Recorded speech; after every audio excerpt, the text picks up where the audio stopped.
Netcasts you love. From people you trust. This is Twit. Bandwidth for Ham Nation is provided by CashFly at CACHEFLY.com. This episode of Ham Nation is brought to you by ICOM. For more information, visit ICOMAmerica.com/HamNation and by Audible.com. To download a free audiobook of your choice, go to Audible.com/HamNation.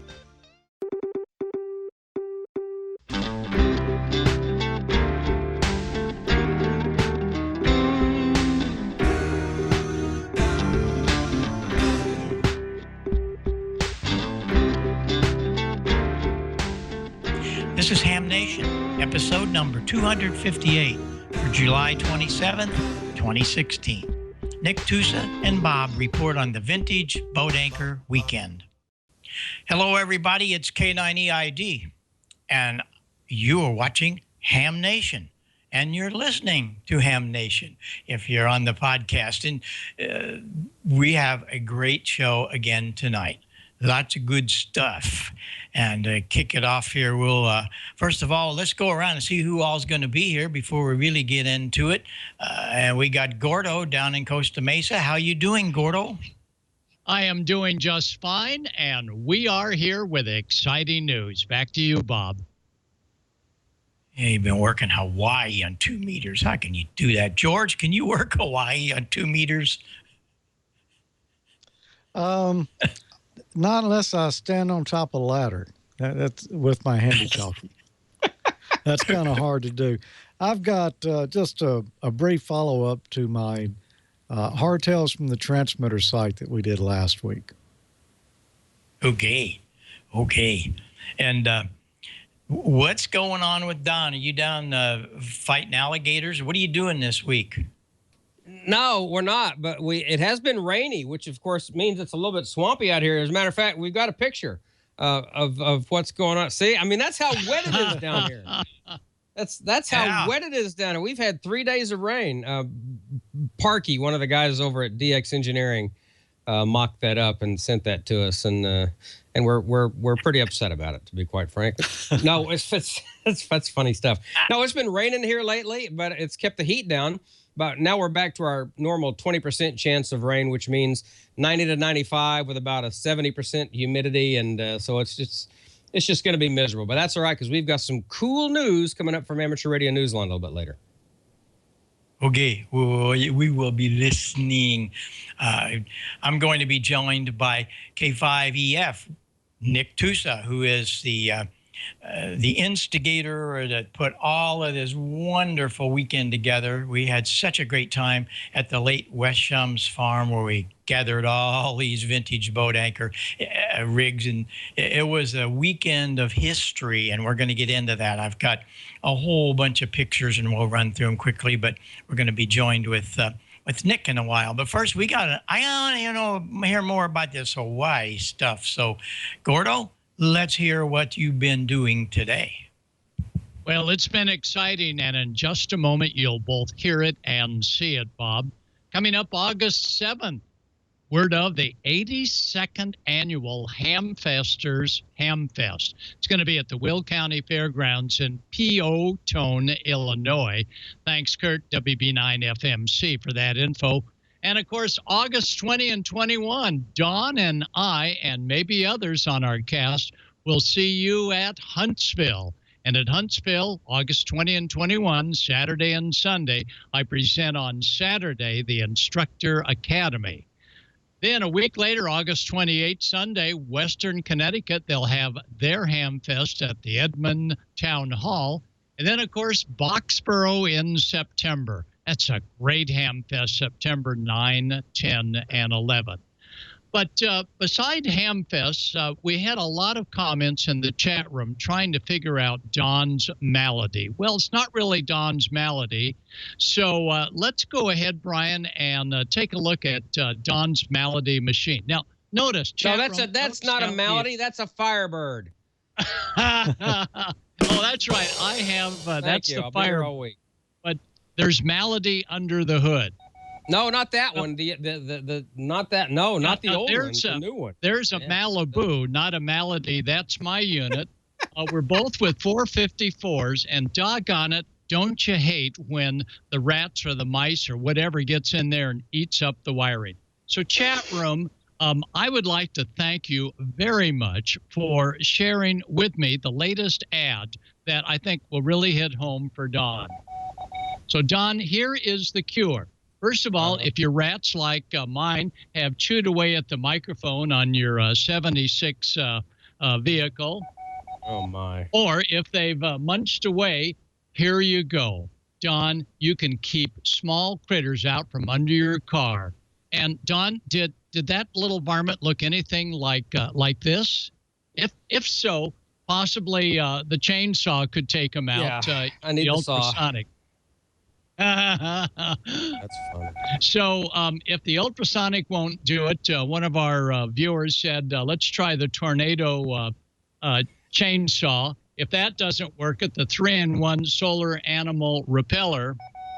So we are here for you, Don. And if you do use the chainsaw, just think, we've got all sorts of things that we can feed the aguilators later on.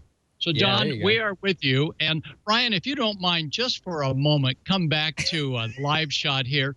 Don, look what I found. This is from E.F. Johnson back in the CB radio days. And this is a complete stainless steel wire kit. And if that little muncher gets through that, he's got better teeth than we do. All right, Brian, let's talk about I just like to say one thing, Gordon, and to you and everybody who has been talking about my mouse problem with my cars, and to Parky for making that lovely image. I used to like you people.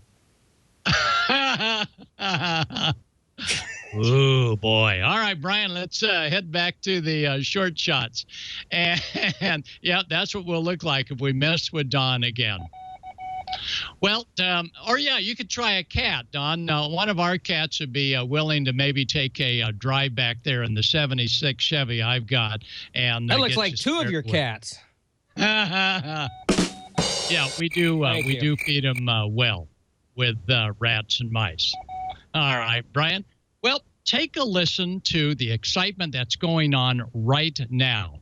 The Hawaiian Beacon, 2,500 miles away, is coming in on VHF and UHF. And the same propagation called tropospheric ducting occurs from New England all the way down to Florida. It occurs from Florida to Texas. It occurs in the plains, all over the place. So what we're talking about today is not just here in Southern Cal, but all over. What occurs is a warm air mass is a high-pressure system. That air subsiding, called subsidence, bottoms out about 100 feet to 1,000 feet above the cool air along the Earth, and it stratifies. And when you stratify different substances, you alter the characteristics of what would normally be line of sight. And as you can see here, unmixed fluids tend to find a balance. And look what happens to that laser. It is no longer a straight line, but will rather follow the tropospheric duct for literally hundreds, if not thousands of miles away. Usually here in Southern Cal, as well as in Florida, we encounter tropospheric ducting over thousands of miles on 2 meters, 220, 432, 902, and 1200 when there is a hurricane to the south. That helps create the many different layers. Now, here's a site that all of you need to go to. It's called DX Info Center, and center is spelled C-E-N-T-R-E. Where you see the pink and the yellows, that's going to be good propagation. But a few days ago, where my thumb is pointing to Hawaii, or maybe that's my middle finger, anyway, pointing toward Hawaii, no propagation. But starting yesterday, guess what we're beginning to hear on 2 meters? In fact, let me turn up the 2 meter radio right here in the shack. Now you hear that little whoop. That's on purpose, so we know it's really coming from Hawaii. And here's the 432 beacon.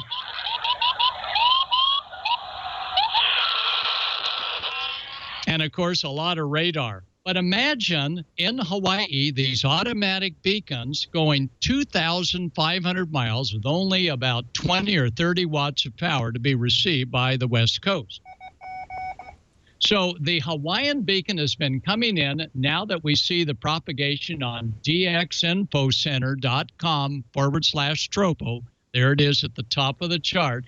See all the reds and yellows and oranges? That goes all the way to Hawaii. And wow, we have propagation, and we did make some contacts to Hawaiian hams. And it even works on FM as well. So you can imagine the surprise when someone points their antennas and they make an FM call to another FMer. But the real CW and sideband work is done horizontal. And here's my stack of horizontal beams pointed toward Hawaii. That's 432 in the background. And so far, the very best we've ever done was many years ago when conditions just like today actually promoted all this to amateur television, slow scan TV and fast scan TV. This was a fast scan picture at 434 megahertz. Amazing as to what happens. So when we have a high pressure system that builds in over an area, there's very little wind and it's hot and sticky, that's the time to turn on your 2-meter rig, maybe tune around and pick up some weather stations that are hundreds, if not 1,000 miles away on one of the 7 weather channels, and try different repeaters not in your area, and you may be surprised you're talking 400, 500, and 600 miles. So when the high pressure system sets up, and the weather layers, not the ionosphere, but the weather layers begin to stack up one on top of the other, squeezing the air to a 10-degree delta change in the middle. That's where your VHF and UHF radio waves will go and go and go. So, Don, I've got your Hallett kit right here all ready for you. So when you're ready to have me ship it to you, I'll send it via cat or rat to you. Don, over to you. Yeah, I'll get back with you and tell you just where you can put that thing. Thank you. Thank you very much. Thank you. Let's go ahead and check in. Thank you, Gordon. Let's go ahead and check in with Amateur Radio Newsline, shall we? From Amateur Radio Newsline Report number 2021, these are the Ham Nation headlines for Wednesday, July 27th, 2016. As the current Amateur Radio Newsline Report went to production, we were hearing conflicting reports over the state of amateur radio licenses in Turkey. Jim Dameron, N8 TMW, has more. Early reports indicated that the airwaves had gone silent after Turkish President Recep Erdogan ordered the Supreme Council of Radio and Television to revoke 3,213 ham licenses, along with those of more than 20 TV and radio broadcasters. Word came to Amateur Radio Newsline on Thursday, July 21st, that Turkey's sweeping restrictions against radio and TV operations had not yet affected that nation's amateur licenses. One Turkish amateur, Tevfik TA1HZ, reported to us in an email, quote, "As of this time, there is no curfew imposed on amateur radio in Turkey. The country is now under extraordinary circumstances law. But BTK, the communications authority, has not released any announcement about ham radio restrictions," end quote. Tevfik, a Turkish physician, added, quote, "There is no information about any restrictions for amateur radio," end quote. More in future Newsline reports. Now an update on the Hayden Pass fire that has burned more than 16,000 acres in Colorado's Fremont County.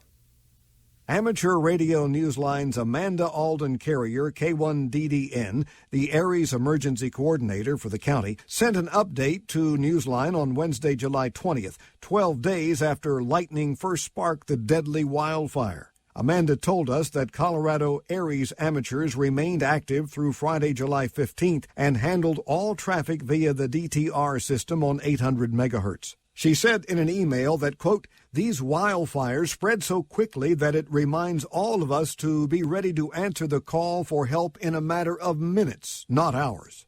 According to various news reports, evacuees were allowed back home Tuesday, July 19th. Amanda told us one day later that the second part of the Aries activation remained on standby with the possibility of staffing the Red Cross shelters. With Amanda in the field, Newsline will have more on this story as it develops. Let's catch up with the latest in radio scouting. This week in Radio Scouting, we have a special event station coming on the air in Michigan and updates on the National Jamboree. Richard Zarczynski, AC8FJ, will be the control operator for the portable 8 station at the Michigan International Camporee at the Northwood Scout Reservation in Lupton, Michigan, from July 24th to July 31st. This special camporee, occurring once every 4 years, has scouts from over 20 countries as well as from 14 U.S. states. Richard will have a special event station set up to let other amateurs know on various frequencies about the event. Jim Wilson, K5ND, announced that the K2BSA has secured sponsorship for the National Jamboree in 2017 from ICOM America, DX Engineering, and MFJ Enterprises. Congratulations to the team at Camp Geiger for making it on the news. Fox 26 KNPN did a video segment on the scouts finishing their week of radio merit badge work at camp. Please help support this activity and others involving youth and amateur radio by working and spotting them on the air and online. For more information on K2BSA and radio scouting, please visit k2bsa.net. For Amateur Radio Newsline and the K2BSA Amateur Radio Association, this is Bill Stearns, NE4RD. Finally this week, get well wishes for a friend of Newsline and DXers everywhere. Pasquale Lagamba, IZ8IYX, chief editor of DX Coffee, the Italian-based amateur radio magazine, has been hospitalized following an accident in which he was struck by a car while en route to work. Although Pasquale survived, he will have to undergo 2 surgeries. We here at Amateur Radio Newsline would like to wish Pasquale a swift and complete recovery. And that's all from the Amateur Radio Newsline, your independent source for amateur radio news for 4 decades and counting at www.arnewsline.org. With Jim Dameron, N8TMW, Bill Stearns, NE4RD, Karen Eve Murray, KD2GUT at the news desk in New York, and our news team across the globe. I'm Don Wellbanks, AE5DW. 7-3. We'll see you next time here on Ham Nation. And some good stuff from Newsline this week. We don't have a report from Dr. Tamitha Skov this week. Her schedule has been fairly hectic, so she did not have time to put together anything for us. But you can always check her out on Twitter. At Tamitha Skov is a great way to keep up with her because she tweets all the time, and she also does some live stuff on Periscope as well. And we have not mentioned the winner of the Young Ham of the Year award yet because, well, we don't know who that is yet. We're in the final selection phase now, and we should hopefully have that maybe by the end of the week, almost certainly by next week. And I also understand that there is a winner has not yet been made public for this year's Hiram Percy Maxim Award. Now, I can't tell you who it is yet, but let's just say they're a friend of the show, and we're pretty excited. So I can't say any more. In fact, I've probably said too much already. But anyway, that's pretty excited about the Hiram Percy Maxim winner. And I'm going to be extremely excited, I'm sure, once I find out who the Young Ham of the Year award winner is. So all that is coming up.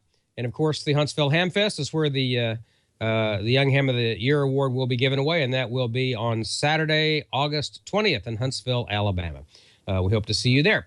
One of the fine vendors, manufacturers, of course, at Huntsville is ICOM, another friend of the show.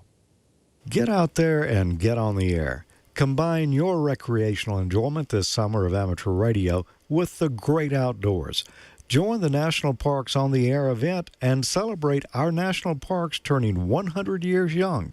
Just be sure your ICOM equipment is ready for action. See how ICOM is changing the way receivers are being designed with ICOM's new IC7300.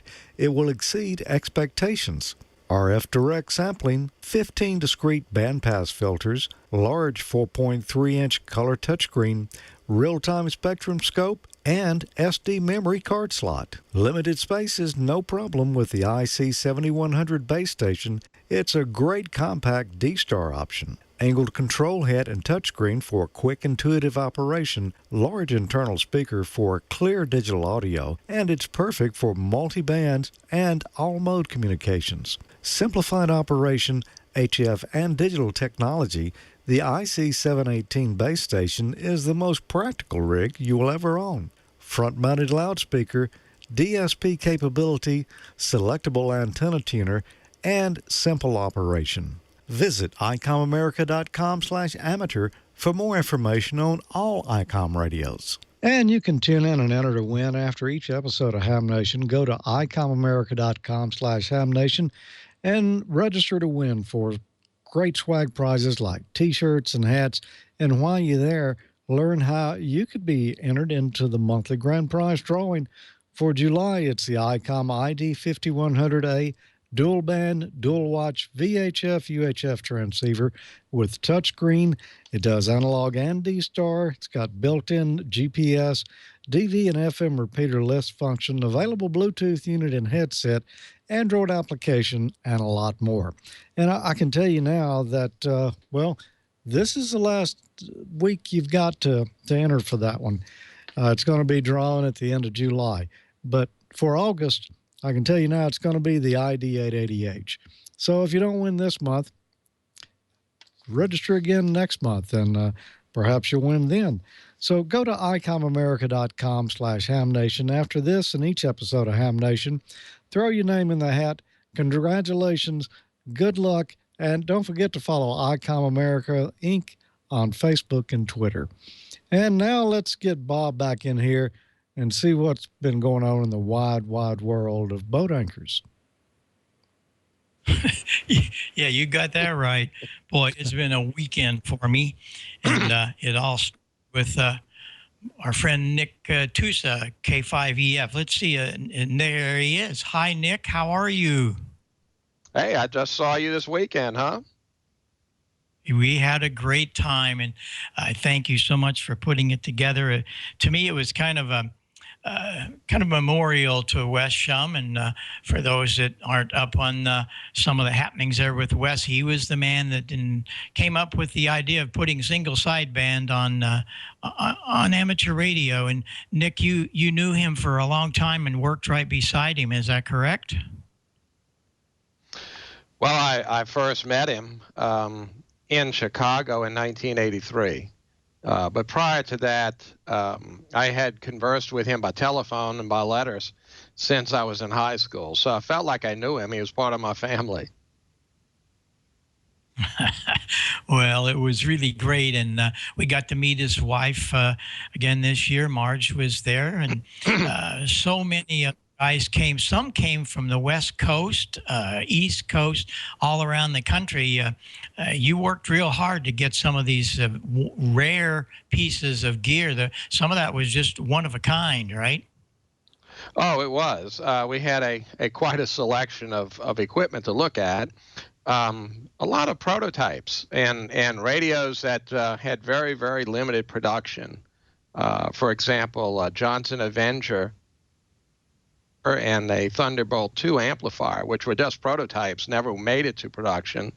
I understand Johnson canceled that project right after they had built several evaluation models. And then we had from Bob Nichols, he was kind enough to bring down the Helicrafter's FPM 200. We had a couple of Cosmophones, just a whole variety of stuff. And of course, some really incredible home-brewed radios that operationally rivaled some of the best constructed gear of the 50s and 60s that I've ever seen.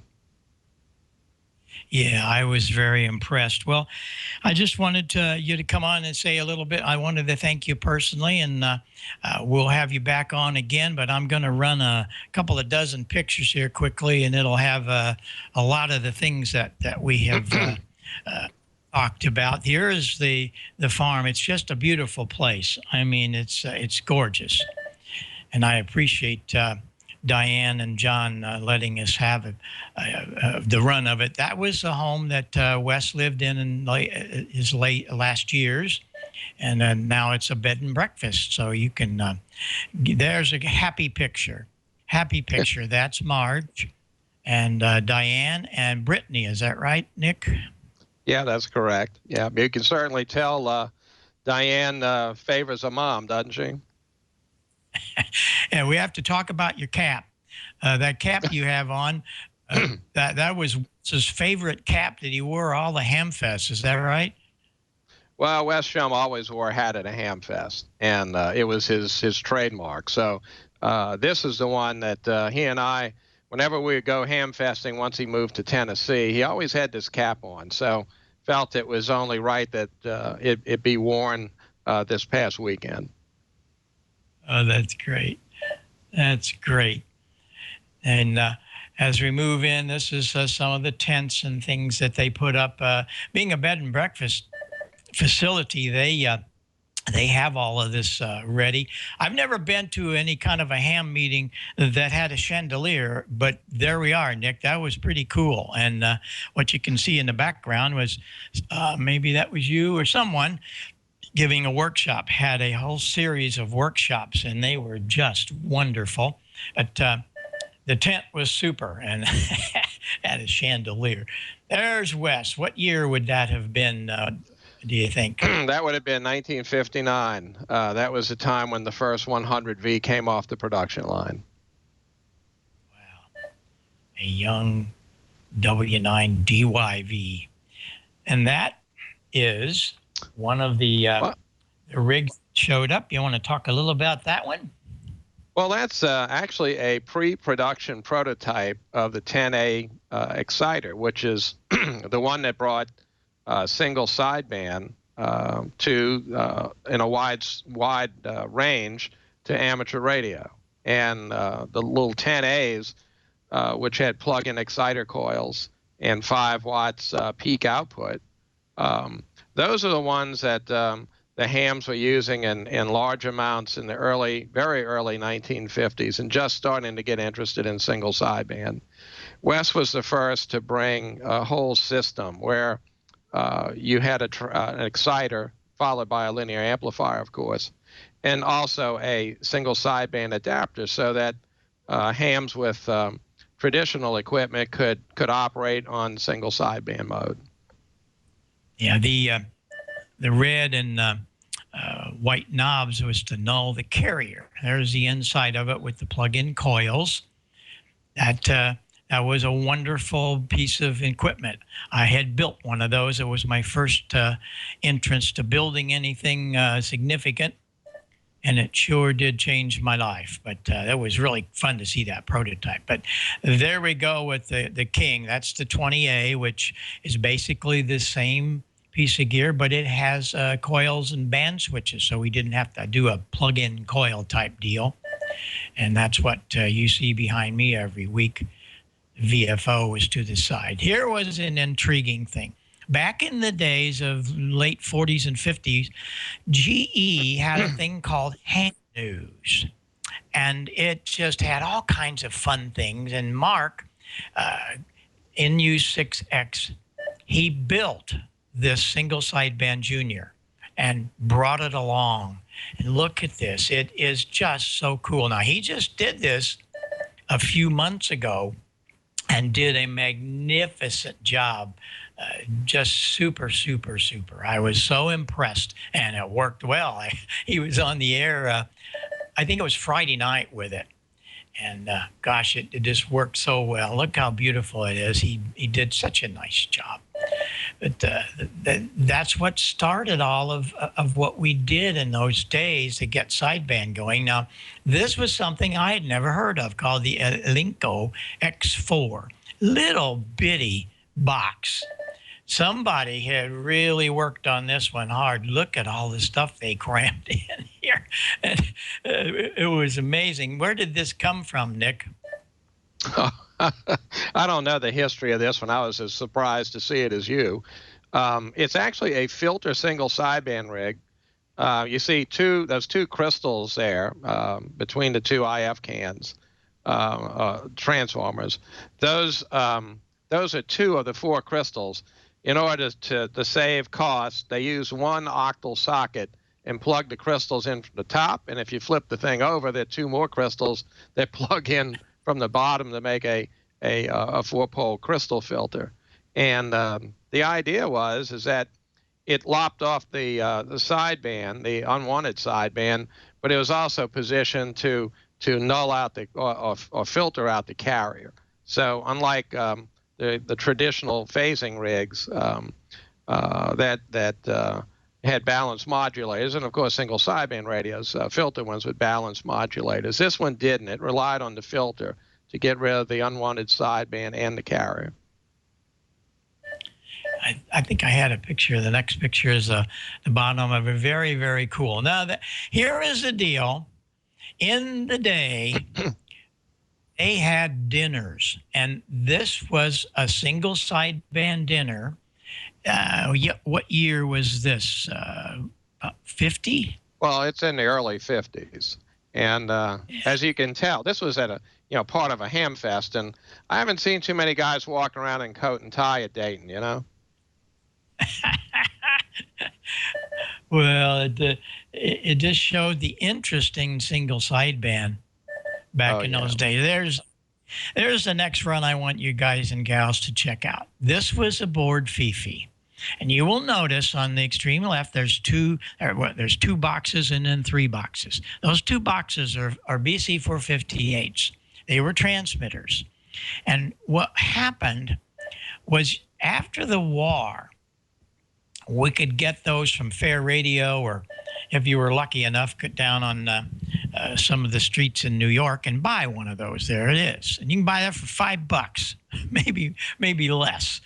And then there was a raft of articles and all types of things written about taking that transmitter and making it a single sideband transmitter. Now, mind you, this is back 1950, 51, very early. The sideband had not really hit, but this is one of the reasons that it got going, because Wes was out there with his 10A, and guys were going down to Fair Radio and buying these type of transmitters, which were aircraft transmitters at various frequencies, and they would take that and convert it to single sideband, and it was an amazing thing, and it sounded so good. Here's another one that this was one that was built. Both of those were built by Mark. And he did such a great job. This was K5LYN's little 458 that Mark had built. Mark is an amazing guy. He's so amazing. I'm going to do a whole show on him. KG7TR. He's amazing. Then he had to go an extra step. I mean, Mark can't just do one thing. Look what he did with a pair of these.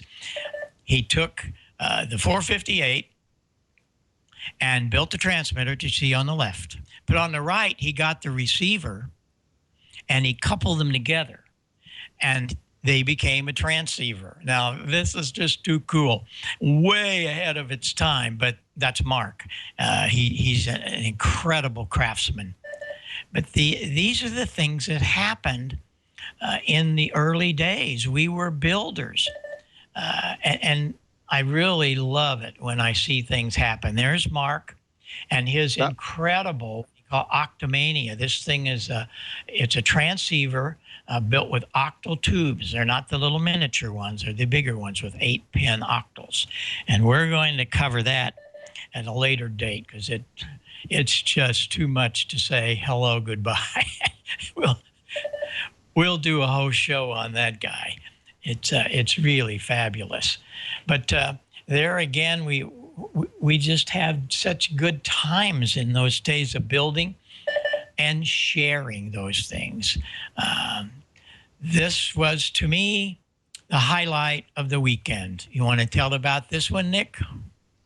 Yeah, that's the Central Electronics Ivanhoe novice rig prototype that was being built in the last months of Central Electronics' existence with Zenith Radio. And fortunately, this and its brother, there's another one, there's actually 2 prototypes, was spirited away by the actual designer of the set. And as you can see, it's quite unusual. It doesn't look like the typical Central Electronics equipment of the time. Zenith had hired an industrial design firm, Melvin Bolt and Associates, to develop a new look for Central Electronics radios. And unfortunately, this project in Central Electronics exited the amateur market in January of 1962.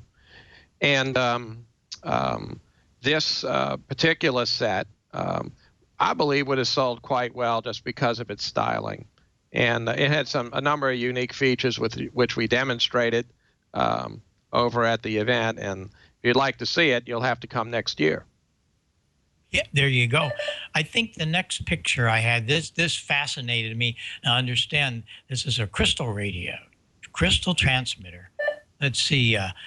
Did I have the next picture of that, Brian? I'm not sure I included that. What's interesting is behind those dials were the 4 crystals, and that whole dial face was on magnets, and you just pulled it away so you could change the crystals. You didn't have to get behind it or inside it. That was really cool.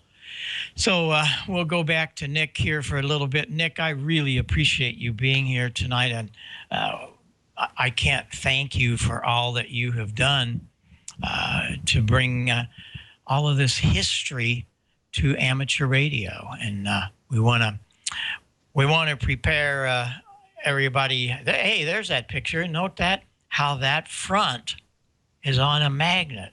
And you just pick it off, you can see the crystals behind it. All the rigs in those days, Heathkit DX60 and even the ICO and stuff, you had to get behind them to change the crystals. Here you lifted the dial off and it changed. That was magnetic. I don't know quite how it all worked, but it worked. So there we go. And we really appreciate being able to share some of this. And I hope that you all enjoyed some of it. And I was just paging through. Check this out, Nick. I've carried this around for all these years. This was May 1957. And it was one of the first projects that I did that KMOX engineer helped me build. This was a 36 megacycle oscillator that we plugged into the crystal socket and tuned the coils to 6 meters, and that's how I got on 6 meter sideband in 1957. These were big deals. A lot of things in those days were, it was all guided and really focused on single sideband, and we were a part of that, and I love being able to share that with you. Nick, I appreciate you coming on, and we'll do it again when we want to continue on with some of the other stories and continue on for next year. You want to keep us posted because who knows what's going to happen next year, right? Well, we're already planning it and hope to have as many presentations as we did at this event. We had 11 different presentations, and they were all over the map in terms of the history of single sideband, how to build radios. I tell you, Mike Bone, KG7TR, he's just a phenomenal builder, and he explained it in a way that anybody could build. And I hope that when you have him on the show, it inspires people to go out and start building again. But his radios work spectacular, and it was really amazing. You showed that rig, the 2 radios coupled together. It was on 20 meters. He was working DX all over Europe with it. It was just fabulous. So it's amazing what you can do with a soldering iron and some tools. Exactly. Hey, thanks a lot. It's really good to see you tonight. We had a wonderful weekend. Thank you, and everybody that put it together. We'll catch up with you on one of the bands, and it's going to be with one of Wes Shum's Central Electronics gear. So thanks so much. I appreciate you being here. Okay, thank you. All right. Well, if you haven't figured it out yet, guys and gals, I'm really psyched about this weekend. It was so cool, and I just love the history of it. We'll keep you posted. I'll have some other reports coming down the line. So, Don, back to you, because I think you got something about reading books. Listening to books. You know, because I've got this god awful commute every day of a 125-mile round trip, and Audible.com and the audiobooks is an absolute godsend, and you're going to love it. Audible is a leading provider of audiobooks across all types of literature. It doesn't matter what it is, it's in Audible. Fiction, nonfiction, periodicals, literature. They even offer language instruction and foreign language audiobooks. Now, and because you're a fan of Ham Nation, Audible will give you a free audiobook to give you a chance to try out the service. And one that you might consider downloading is, I'm an old disc jockey, and so I really enjoy this band, Heart, Ann and Nancy Wilson. And I thought it would be cool to talk about this too, specifically since we kind of had ladies' night last week here on Ham Nation. We kind of let the ladies take over. And let me tell you something, Ann and Nancy Wilson took over rock and roll in the mid-'70s with Heart. This is a fascinating story. It talks all about what it's like to be a woman in rock and roll. Kicking and Dreaming is the name of the book. It's written by the Wilson sisters, and it is narrated by the Wilson sisters. Their own voices telling you their own story in their own words. And it is absolutely fascinating. I'm telling you, if you are a fan of rock and roll radio or of women vocalists, which I am a fan of both, you're really going to like this. A lot of inside stories, a lot of history, a lot of how it began. And the girls, they're still out on tour. They're touring right now in support of a brand new album, Heart is. And if you ever get the chance to catch Heart in concert, you absolutely need to do that because it is an incredible show. You're going to love this. Kicking and Dreaming, a story of heart, soul, and rock and roll. I promise you, you're going to like this book. So if you'd like to download this one for free or go online to audible.com and browse any other book of your choice, just do that. Go to audible.com/hamnation, audible.com/hamnation. I would tell you how many books they have, but I don't know. I don't know because they don't know, because they keep adding more books all the time. Audible.com/hamnation. I'm telling you, you're going to love it. And it's great stuff. It's well worth the time, especially if you're like me and you've got that long commute. You're going to love audible.com, I promise you. I don't think they have any books on smoke and solder. Now, I think probably if you search solder, there'd probably be something. If you search smoke, there'd probably be something. Maybe Smoke on the Water, maybe the story of Deep Purple. I don't know. Could very well be. But let's go to Jackson, Mississippi. See, now that reminds me of another song I heard on the radio about Jackson. Ever since the fire went out, I'm going to Jackson. You don't want to hear me sing, but you do want to hear George talk, I think, probably. Be a good time to just segue right over there. Okay, Don, I'm going to have to go to Audible and see if they've got any Swamp Monster books. I bet they do. Picture it right now in my head. They do. Just sitting here thinking about it. Why, there's the cover of one now. Narrated by Don Wilbanks. Well, I've got a couple of things to give away, but I wanted to give you an update on last week's Tales from the Transmitter site. I should have sent Brian a picture before the show of that tube that we showed last week. Really, really bad looking. Burn up, rusted, unlike any that I have ever seen before. Well, I got out the Scotch-Brite and a little bit of Tarnex and some Brasso brass polish, and I polished on that thing. And no, all that junk didn't come off, but some of it did. And I polished down the tube socket too. Now, this was an auxiliary transmitter, and I just needed something that I could put on the air for a little bit because it was time to change the tube in the main transmitter. Well, I put the tube back in, and lo and behold, the thing actually worked. And we just ran on it for a couple of days. Now, I got to do something else. I'm living on borrowed time trying to run that old tube and that old transmitter now. But I wanted to show you what the tube in the newer transmitter looks like. This is an iMac YC130. This is actually a rebuilt one. These are pretty expensive. You can buy a rebuilt one for a little over $2,000. I just wanted to tell you a few of the specs on this thing right here. You can get a little bit of power out of that. It runs on 7.5 volts AC filaments. And, of course, you'll need a couple of amps. to power a tube that size, the filaments draw 160 amps.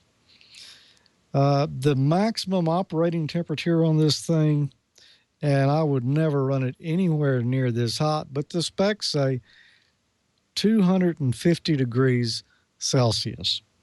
Well, the heat coming out of mine is below 200 Fahrenheit. The weight of that tube is right at 13 pounds. Maximum plate voltage is rated at 10,000 volts, although that's interesting because the transmitter I'm using it in, I know will do almost 11,000 volts on the plate, so maybe exceeding that a little bit. Plate current, 5 amps. So if you're doing some calculating there, well, it actually should put out, as a Class C FM transmitting tube, 36.5 kilowatts. So nice little power output there in a fairly compact package. Takes 250 watts to drive it. And, well, this is pretty typical. It came out of a 35 kilowatt transmitter. I only need to make 30 kilowatts with it. You can see how it's kind of black around here on the top and under the bottom here. That's kind of characteristic of one that's, it's not quite 2 years old. That's about all the life you get out of it. They're nice and shiny and silver when they're brand new. But I thought it was interesting here, and this is what I wanted to mention. Bob, you could also use this thing as a audio frequency amplifier. You could have used this in your concert amps, running at Class AB1. You could have gotten 57 kilowatts out of this tube for your PA system. Yeah. That would work. That would work. It'd be kind of okay heavy. Anyway, we know that, audio buffs like tube type gear. I may just have to save a couple of the old ones and throw them together a little stereo real quick. Well, last week I asked a question, and I showed you that 3CX 15,000 A7 tube that was all crusted up, rusted, and burned. I asked how many elements did that tube have in it? And we had, a number of people sent in correct answers on that, but the random drawing can only have one winner, and that is Lewis Roberts, N3LER. And he said, George, that tube had 3 elements, anode, cathode, and grid, with 2 additional contacts for the filaments. And that's correct, Lewis. Congratulations. Oh, let me just say that on a tube like this, the filaments and the cathode are the same. There's no separate cathode connection on here. The filament acts as a cathode. So congratulations, Lewis. We're going to send you this MFJ. This is a 270 surge suppressor. It can handle up to 400 watts. They make a variety of them. This particular one has SO239s on it for mating with your PL259s. Great way to protect your gear from lightning and static surges. We'll be sending that to you right away. And for next week, I've got another prize here, and this one comes from our friends at DX Engineering. And it's a copy of the 2015 Contest University textbook. And you might say, well, George, this is 2016. That book's a year old. And yes, you're correct. But the information in it is still like brand new. As a matter of fact, they have these going back a number of years so that you can go back and look at all the great seminars and information that has been distributed at Contest University over the years. So if you'd like to win this, well, then just answer this question for me. Which of the following is a safety hazard of a 12-volt storage battery? Your choices are A, touching both terminals with the hands can cause electrical shock. B, shorting the terminals can cause burns, fire, or an explosion. C, RF emissions from the battery, or D, all of these choices are correct. If you think you know what the safety hazard is for a 12-volt storage battery, send your answer to me, hamnationcontest@gmail.com, and you could win the 2015 copy of the Contest University textbook, courtesy of Tim Duffy and all our friends over at DX Engineering. And now let's get Amanda in here and see what's going on in the chat room. I know you're bound to have some questions for Bob this week. I am, actually. Thank you, George. And speaking one more thing about DX Engineering before I go to the questions. You guys, they just posted Val's interview with Tim Duffy from DX Engineering. So make sure you search for that online. I'm sure I haven't had a chance to listen to it yet, but it was from Dayton, and I'm sure it's quite interesting. So you guys look for that. The first question I have, Bob, so nice to have you back. We have Dawn here. What was that, Bob? I'd say it's good to be back. That's for sure. Awesome. The first question I have is from Don, WB3BJU.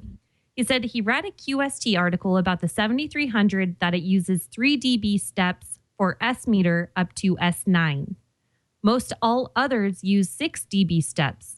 What does the group think of that change from ICOM? Any input? No, you don't. You won't see any difference. 10 over 9 is 10 over 9. It might get there a little faster or a little slower, depending on which one. But don't worry about it. You guys worry about too many things like that. 10 over S9 is 10 over S9. How many steps it takes? It works great. Very good. And I have another question for you. And this comes from our Facebook page. You guys, of course, always, if you can't make the live show and you can't join us in chat, put some questions on Facebook on our page, Ham Nation on Twit, and I'll grab them and be sure to address them on the show here. So this comes from AB9ZD, and he says, I've enjoyed the discussions on audio mixers. Can an audio mixer be used to share one headset, such as a Heil Pro set, between several ICOM radios? Absolutely. That's what I do here. I end up with, there's actually, I don't know if you can see this. Let's see if we can do this. Maybe we can. Yeah, here we go. This, there's a 7800, there's the 2000, there's a 7600, and here, let me really make it happen for you. We'll do that, and we'll do this. That's the 7600. And, I didn't have that over here because I had this down here. I had it all set up for the other thing. There we go. There's the 7800, 7600 going on there. And the ELAD, the Mosley, but I don't have them on right now.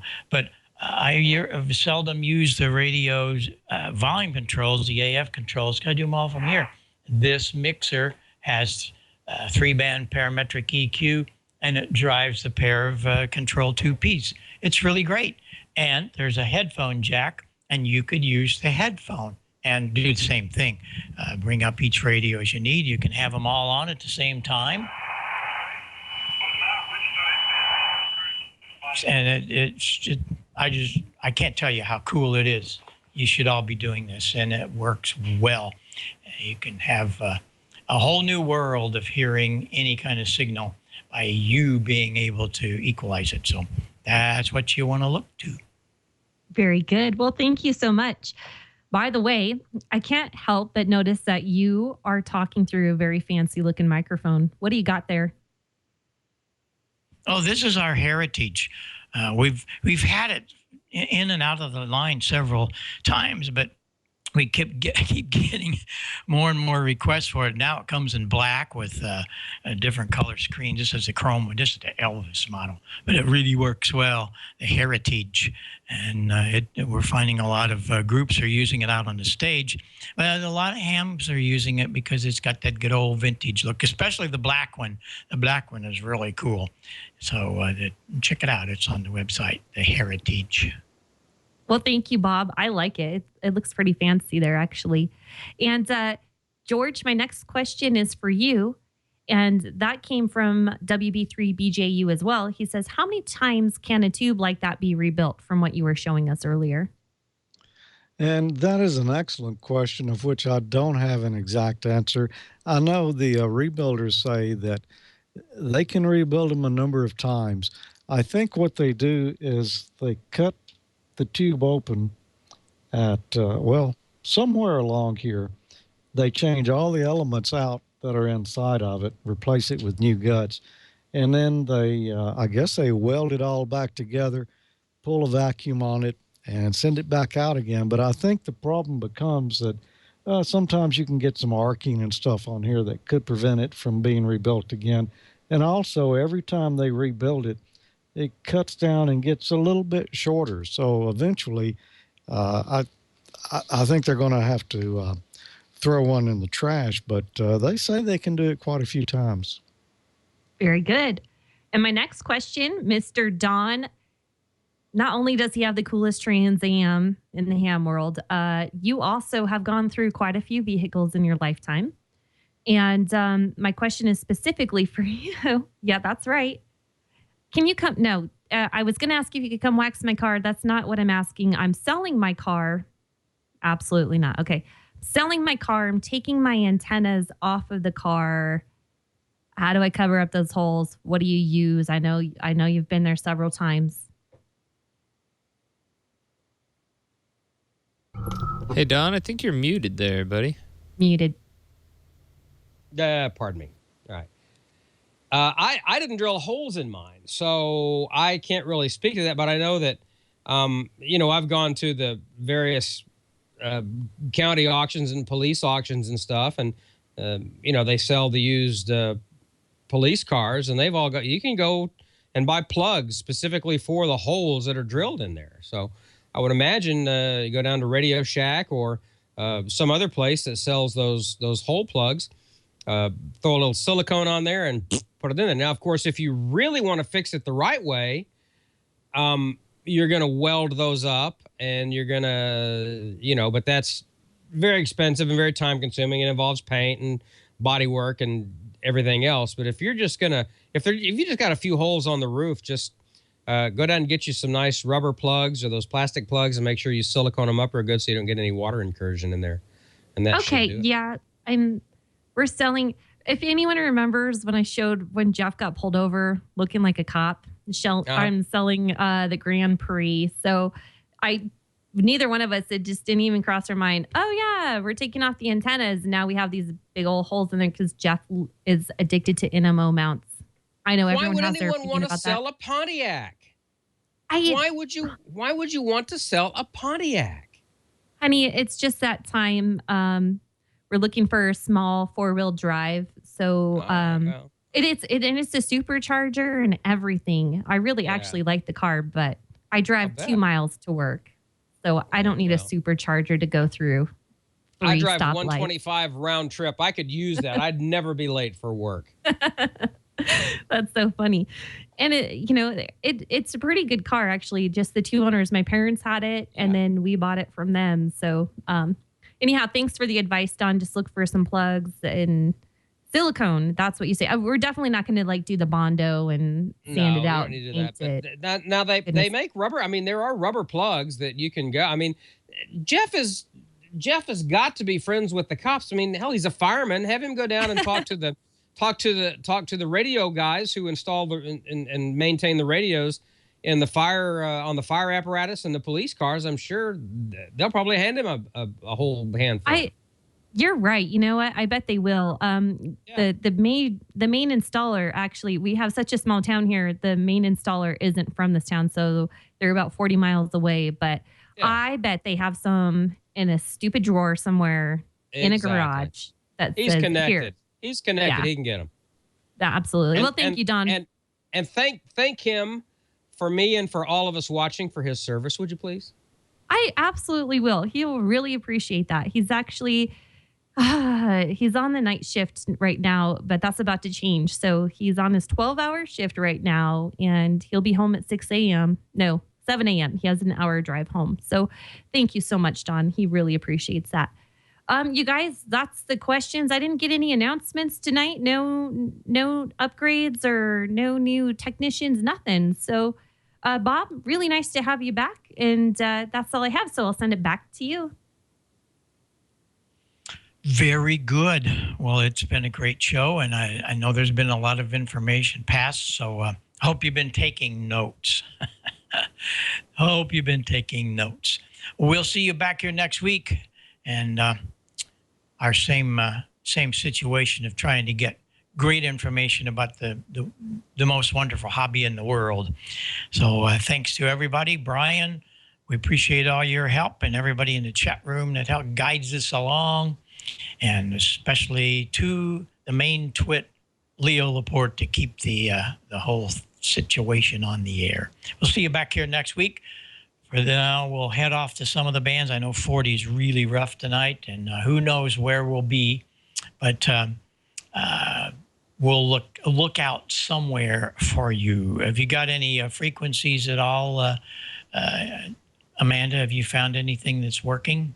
Yeah. So I know what's broken, and 40 meters, unfortunately, is broken. KC7FPF has told us it's a no-go. 40 meters. We needed Dr. T on here tonight. She would have told us, hey, you guys don't even bother. 40 meters is dead. So that's a no-go. I'm looking, I think the last thing I saw was 14,282 for 20 meters.